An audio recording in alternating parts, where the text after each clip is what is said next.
사람은 어릴 때부터 성장하면서 자기가 하고 싶은 일, 소원, 이런 것을 조금 문자적으로 표현하면 뜻, 그렇게 표현합니다. 내가 원하는 소원이 있잖아요. 내가 하고픈 목적이 있지 않습니까? 이런 뜻을 어릴 때는 어릴 때대로, 이제 청년 때는 청년 때대로, 그리고 결혼하면 결혼한 대로, 노년이 되면 노년 때에 자기의 뜻을 여러 가지 모습으로 표현합니다. 그런데 우리가 다 겪어봤지만 한참 자라날 때 자식들이 뜻을 갖고 있잖아요. 그런데 그 뜻은 조금 더 자유롭게, 엄마 아빠의 잔소리 듣지 않고 조금 그렇게 자유로운 가운데 내가 하고픈 일을 하기를 원한다. 그래서 A라는 뜻을 갖고 있습니다. 그런데 부모님은 그렇지 않잖아요. 세상을 살아봤기 때문에 A라는 뜻이 어린 자식으로서는 그것이 좋아 보이는지 몰라도 꼭 그 뜻만이 아니다. 조금 더 안정적이고 조금 더 사람이 좀 포괄적인 넓은 그러한 자리에 그런 뜻을 갖고 살아가기 원하는 것이 부모의 B라는 뜻이기도 합니다. 그런데 이제 그것이 조금 더 시간이 지나면 A라는 뜻하고 B라는 부모의 뜻하고 서로 이렇게 부닥칠 때가 있어요. 그러면 가족 간에도 갈등이 생기죠. 그런데 세상 사람들은 그러한 구조 속에서 살아가지만 우리 그리스도인들은 내 뜻이라는 A의 뜻, 나를 기르신 부모의 B라는 뜻이 있지만 우리는 믿음을 갖고 살아가는 사람들이기 때문에 내 뜻이나 부모의 뜻, 그것을 넘어서는 우리가 감히 비교할 수 없는 하나님의 시라는 뜻이 있습니다. 그 시라는 뜻.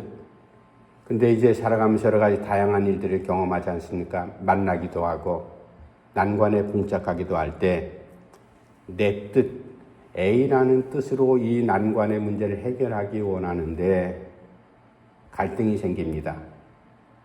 부모님께서 원하시는 B라는 뜻하고도 부닥치고요. 하나님께서 원하시는 C라는 뜻하고도 우리가 부닥칠 수가 있잖아요. 나는 꼭 이 A의 뜻을 관철하고 싶은데 부모님은 아니다. B라는 뜻으로 자꾸만 나를 몰아세우기도 하지만 내가 신앙으로서 그래서 하나님 앞에 기도하는 사람으로서 믿음을 갖고 살아가는 사람으로서 성경에서는 도대체 하나님께서 이러한 상황 가운데 어떻게 이 일을 펼쳐나갈 것인가 C라는 뜻을 제시해 주잖아요. 그런데 우리가 살아봐서 알지만 많은 대부분의 그리스도인들이 하나님의 C라는 포괄적이고 정말로 완벽한 그 뜻이 있음에도 불구하고 사람들은 그 C라는 뜻 따라가기를 좋아하지 않습니다. 부모님의 B라는 뜻도 가끔은 접어두기도 하죠. 결국은 기도한다. 내가 하나님 말씀, 하나님의 뜻을 찾는다. 그렇게 하면서도 결국은 내 뜻을 관철해버리고 말아요. A라는 뜻을. 그렇게 하고 난 다음에 일의 결과가 나타났을 때 나름대로 분석을 할 게 아니겠어요? 하고 나면은 내 생각이 어리석었구나. 내 부모님이 역시 어른다운 생각이었구나.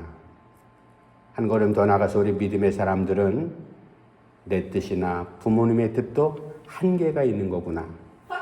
하나님의 C라는 뜻이 완벽한 뜻이었는데 우리가 왜 그것을 따라가지 못했을까? 뒤늦게 후회하기도 하죠. 그러면서 우리의 믿음이 조금씩 성장해 나갑니다. 오늘 본문에 사도 바울이 데살로니가 지역이라는 그곳에 있는 성도들에게 편지를 했습니다. 여러분, 살아가기 얼마나 힘듭니까? 여러분들의 살아가는 그 자리가 정치적으로나 사회적으로나 상당히 복잡한 그 당시 시대적인 배경이 그랬어요. 로마의 대부분 속국들이 돼 있거든요. 그러니까 아시아하고 유럽이 만나는 그 마게도냐, 유럽의 첫 발을 뒤로놓는 그 지역이 바로 이 데살로니가 지역이었습니다. 그곳의 성도들이 예수 믿겠다고 하는 성도들이 있었는데 이 사람들의 소식을 들어봤더니 너무나 힘든 겁니다. 정치적으로, 사회적으로도 힘들고 경제적으로도 힘들고 무엇보다도 종교적으로 살아간다는 게 얼마나 힘든지 몰라요. 왜냐하면 사회 구조가 그 당시에는 이방, 우상을 섬기는 갖가지 신들이 엄청 많았어요. 자기네들이 섬기는 신들, 그런 우상을 섬기지 않으면 사회 구성원으로서 발붙이고 살기가 힘든 그러한 사회 구조입니다. 난데없이 예수 믿는다, 들어보지도 못했던 예수라는 이름, 예수교가 나타나서 몇 사람들이 모이는데 이 예수 믿는 사람들은 다른 이방 종교하고는 어울리지 않는 겁니다. 우리가 분명히 예수 믿는 사람들의 삶을 우리가 그렇게 살아봐서 알잖아요. 허랑방탕하고 제멋대로 살아가는 그 사람들하고 분명히 확연하게 틀립니다. 그러니까 금방 드러나죠. 그러면은요, 그 사회 구조 속에서 왕따를 시킵니다. 요즘 말로 하면 소외를 시켜버리죠. 그런 사회 구조 속에서 저들과 어울리지 못합니다. 그러면은 경제 활동을 제대로 할 수 있느냐? 경제 활동도 제대로 할 수가 없는 거예요. 일거리를 주지 않는데요. 같이 거래를 하지 않습니다. 거래를 해야지 서로 통용하면서 경제 수단이 이제 생겨나고 이렇게 먹고 살 일이 생겨날 텐데 먹고 살 일이 막막해집니다. 거기다가 최고의 압박과 어려운 것은 종교적으로 완전히 소외시켜버리고 탄압을 받았다. 박해를 받는 그러한 구조 속에서 살아가고 있다. 한번 우리가 그냥 그 시대의 그 상황이 얼마나 어려운지는 우리가 피부로 경험해 보지 못해서 모르지만 한번 머릿속으로 대충 그려볼 수 있잖아요. 그런 사회 구조 속에서 살아가는 데살로니가 지역에 거하는 예수 믿는 사람들의 삶이 얼마나 힘들었을까.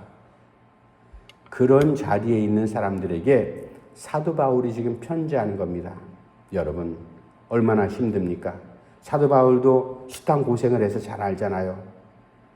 내가 그 마음 잘 알지만 하나님께서 여러분들에게 이런 말씀을 전하라고 나에게 편지를 써서 지금 전하고 있거든요. 그 말씀 가운데 여러 가지 이제 데살로니가 전후서에 여러 가지 다양한 말씀이 있지만 우리가 너무나 잘 아는 항상 기뻐하라, 쉬지 말고 기도하라, 범사에 감사하라. 마지막에 이는 그리스도 예수 안에서 너희들이 지금 예수 믿는 사람인데 예수 믿는 그 믿음 안에서 너희를 향하신 하나님의 뜻이 바로 기뻐하고 기도하고 감사하는 것이다. 이제 이 말씀을 통해서 우리가 너무나 잘 아는 유명한 말씀이죠. 우리가 그렇게 또 살려고 몸부림도 치고 있지 않습니까?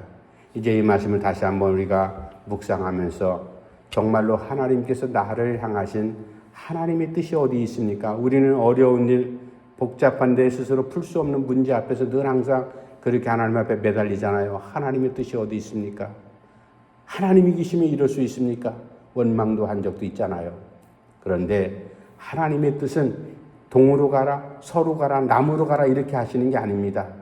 하나님의 뜻은 그 모든 것들, 디테일한 자세한 것들은 기뻐하고 기도하고 감사하는 그 신앙 안에 모든 것들이 담겨 있다. 바로 그 말씀이에요. 이제 이 말씀을 다시 한번 우리가 묵상하면서 정말로 기뻐한다는 뜻이 무엇이고 기도하는 언제 해야 될 거고 그리고 감사는 어떻게 해야 될 것인가 말씀을 다시 한번 우리가 상고해 보겠습니다. 16절 말씀 제가 다시 한번 읽어드릴게요. 항상 기뻐하라. 항상 기뻐하라는 이 말씀을 조금 다른 말로 풀어내면은 어떤 상황이 되었던 상황을 넘어서는 기쁨의 삶을 살아라. 바로 그 말씀이에요. 항상이란 말은 언제든지 범사 세 가지 수식어가 다 똑같은 말이잖아요. 그죠? 항상 그리고 쉬지 말고 그리고 범사에 이 말은 언제든지 바로 그 말이에요. 그러니까 기뻐한다는 것을 우리가 상식적으로 생각할 때 마음에 좋은 일이 생기거나 나에게 어떤 돈이 생기거나 아니면 승진을 하거나 어떤 우리가 정말로 즐거운 일이 생길 때 마음에 기쁨이 생기는 거지. 그런데 항상 기뻐하라 할 때는 항상이라는 말은 언제든지 바로 그 말이에요. 언제든지는 슬플 때나 기쁠 때나. 우리 모든 사람들이 결혼식 할 때 다 주례사가 옛날부터 해오는 그런 주례사 우리가 인용도 하잖아요. 슬플 때나 기쁠 때나 언제든지 변치 말고 살아라.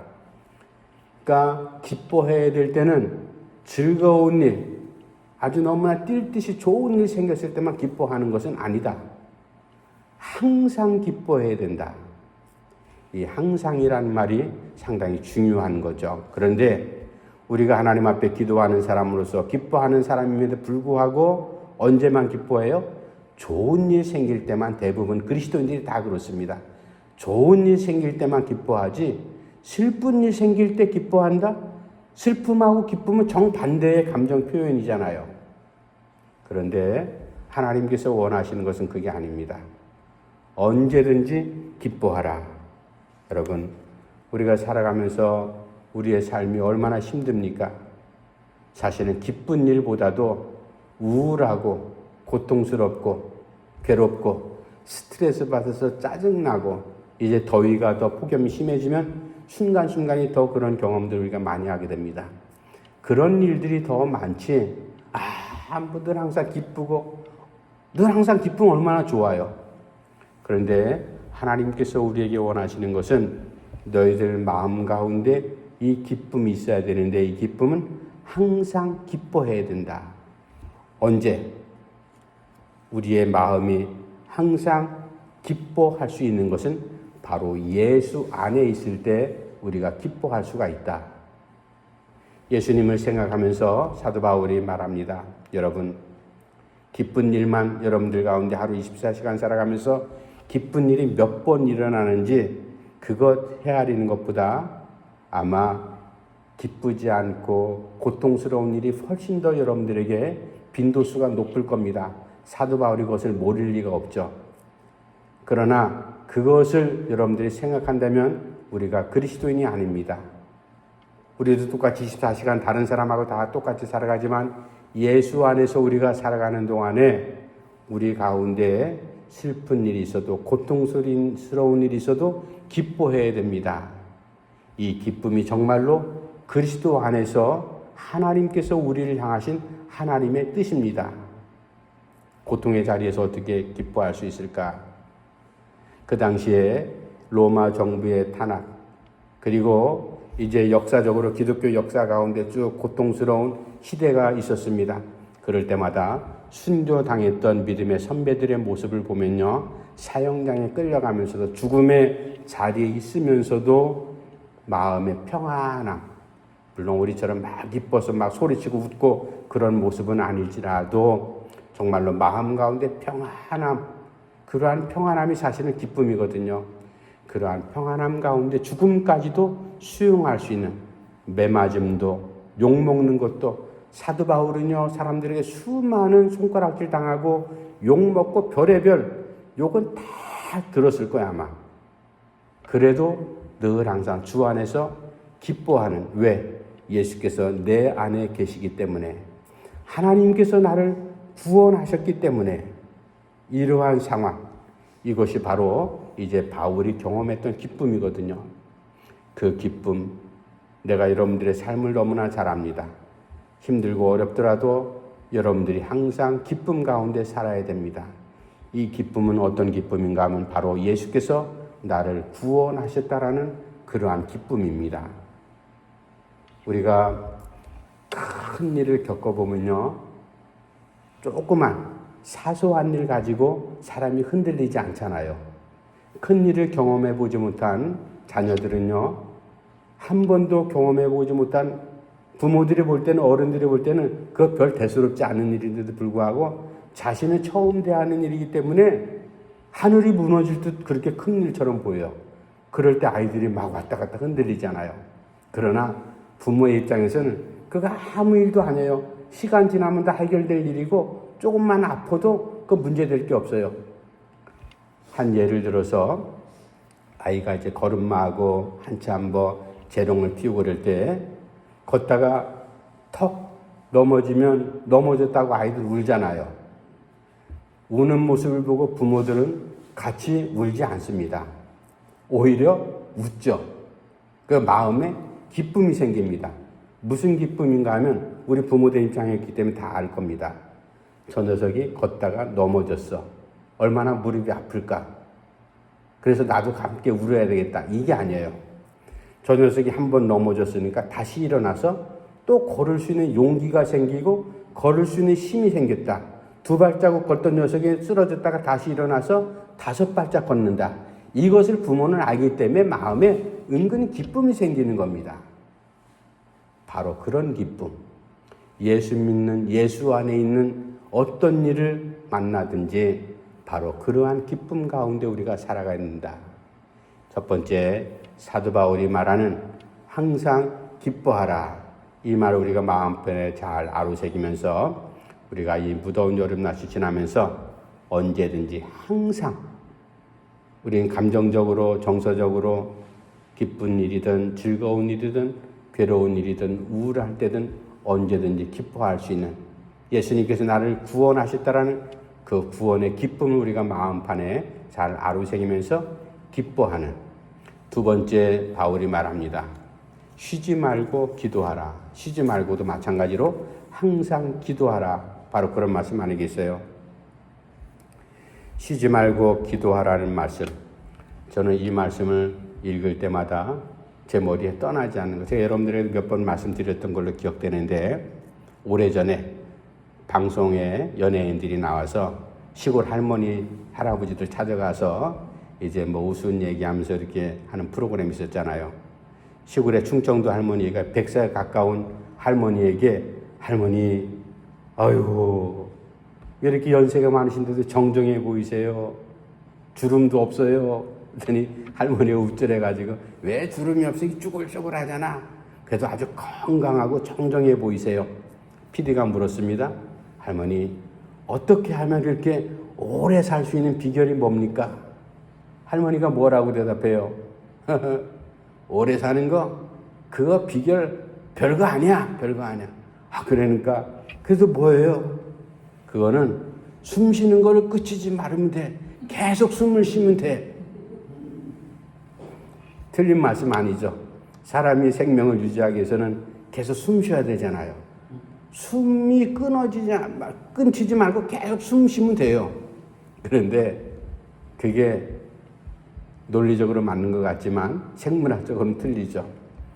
계속 숨 쉴 수 있는 그 에너지가 문제잖아요. 사실은. 그 에너지만 계속 그 할머니에게 공급된다면 100세가 아니라 200세도 숨 쉬면서 계속 살아갈 수가 있죠.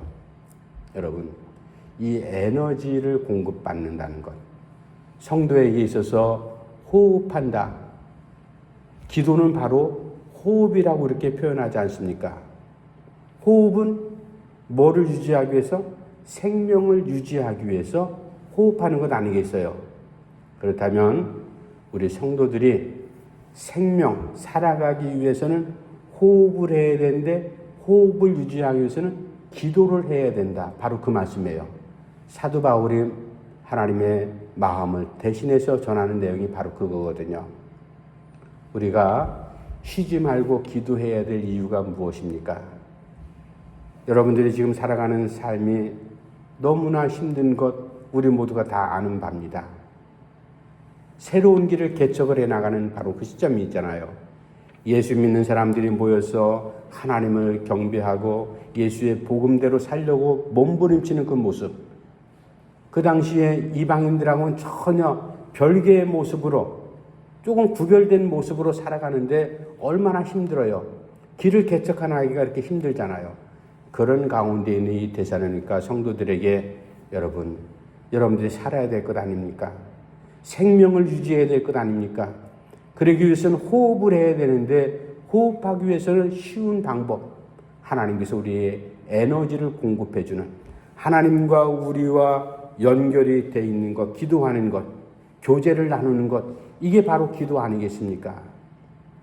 우리가 지금 현대 문명은 전기가 없이는 살아갈 수가 없잖아요. 이 전기불이 들어오기 위해서는 스위치를 켜야 될 것 아니겠어요? 선을 연결시켜야 됩니다. 하나님과 연결되어 있는 게 기도라고 하는데, 쉬지 말고 기도하라는 것은 온종일 하루 종일 무릎 꿇고 성전에 엎드려 있어, 이 말이 아니에요. 무슨 말씀인가 하면 모든 일을 만날 때마다, 바로 그 말이에요. 쉬지 말고라는 말은, 언제든지 항상이라는 말은 무슨 다양한 일을 만나든지 그때마다 기도하라, 바로 그 말씀이거든요. 우리가 새로운 사람을 만날 때 마음이 긴장이 되잖아요. 저 사람 만나면 무슨 대화를 할까? 저 사람과 어떤 일을 같이 해야 되는데 저 사람 성격은 어떨까? 우리 기도하잖아요.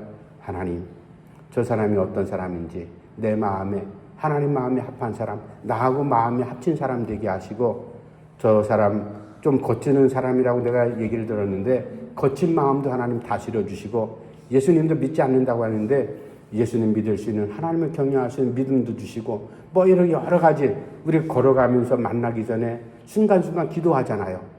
그러니까 이 땅을 살아가면서 수많은 일을 만날 때마다, 그럴 때마다 기도하라는 말이지, 하루 종일 금식하면서 기도원에 뭐 그냥 자리 피고 거기 앉아가지고 성경 보면서 그렇게 기도하는 것, 그게 쉬지 말고 기도하는 것도 하나의 그런 모습일지 몰라도, 여기서 말씀하는 쉬지 말고 기도하라는 것은 모든 상황을 만날 때마다 기도하라, 바로 그 말씀이에요. 그렇게 기도하는 것, 그런 사람이 바로 하나님께서 원하시는 하나님의 뜻을 이루어가는 사람이다. 이 말씀을 두 번째 사도 바울이 우리에게 전해주고 있습니다. 이제 마지막 세 번째, 우리가 범사에 감사하라. 항상 기뻐하고 쉬지 말고 기도하고, 그리고 범사에 감사하라. 이 세 번째 감사는 상당히 중요한 내용이죠. 이 감사라는 말은 유카리스트라는 성찬식 우리가 거행하잖아요. 성찬식을 거행할 때 바로 예수님께서 제자들에게 보여주셨던 빵을 띠면서 나눠주면서, 이 빵은, 떡은 너희를 위하는 찢기는 내 몸이다. 포도주잔을 나누면서 이 잔은 너희를 위해서 흘리는 나의 피다. 그것을 기념하는 게 성찬식이잖아요. 감사하라는 유카리스토라는 말이 바로 이 성찬식이라는 단어하고 어원이 같아요. 그러니까 하나님께서 우리를 구원하시기 위해서 예수 그리스도의 십자가에 달리신 그 죽음, 대속의 죽음으로 말미암아 우리가 구원을 얻었습니다. 그것이 바로 감사한 일입니다. 이 감사도 마찬가지로 항상 쉬지 말고 범사란 말은 모든 일 가운데 언제든지, 바로 그런 일 말씀 아니겠어요? 언제든지 감사해야 된다. 오래전에 요즘도 그분 아직 살아 계셨는데, 우리 교회도 연말이 되면은 몇 년에 한 번씩 가끔 그 카드가 와요. 그 그림 카드가 오는데, 그 카드가 구족협회에서 보낸 카드예요. 구족이라는 건 입이나 아니면 발로 붓을 입으로 물고 발가락 사이에 붓을 넣어서 그걸로 붓글씨도 쓰고 그림도 그리는 그런 화가들이 있습니다. 그 구족 화가라고 그래요. 근데 그 김준호 화백이라는 분이 오래전에 공대를 다니다가 이제 영장을 받고 군 입대를 했습니다. 입대를 했는데 군생활 얼마 남겨두지 않은 상황에서 한 20개월 정도 했다고 기록에 나와 있는데, 관물대, 군인들이 이제 뭐 옷이라든지 이런 뭐 놓는 그 관물대 있잖아요. 그 위에 올라갔다가 잘못해 미끄러 넘어지면서 낙상을 했는데 경추를 다쳤어요. 우리가 허리 척추 가운데 경추 다치면 전신 마비가 되잖아요. 그래서 얼마나 괴롭습니까? 그러니까 병원에 입원을 했어요. 근데 이 사람이 나중에 결혼을 하고 이제 아무것도 못 움직일 줄 알았는데, 그래도 입은, 이 사진은 움직일 수가 없습니다. 입은 움직일 수가 있어서 그 입 가지고 내가 뭘 할까? 입에 붓을 물고 그림을 그리기 시작을 했어요. 공대 출신임에도 불구하고. 그때가 바로 만난 아내를 통해서 신앙생활을 하기 시작을 했습니다. 그러면서 이 사람이 감사를 하나님 앞에 표현한 중요한 3가지 감사를 얘기를 해요. 하나님, 내가 이렇게 전신마비 환자가 된 것을 감사합니다. 이거는 미친 소리 아니에요, 사실은? 전신마비 된 게 어떻게 감사한 일이에요? 이유를 말해요. 왜냐하면 내가 이 전신마비 환자가 되지 않았더라면 예수님을 믿지 않았을 텐데요. 예수님을 믿게 돼서 감사합니다. 2번째, 하나님, 내가 그래도 다행히 우리 집이 형편이 어려운데 내가 다치게 된 것, 군대에서 이렇게 다치게 돼서 감사합니다. 왜? 개인적으로 다쳤으면 그 치료비 누가 감당할 겁니까? 나라에서 다 치료해주는, 그렇게 해서 내가 감사합니다.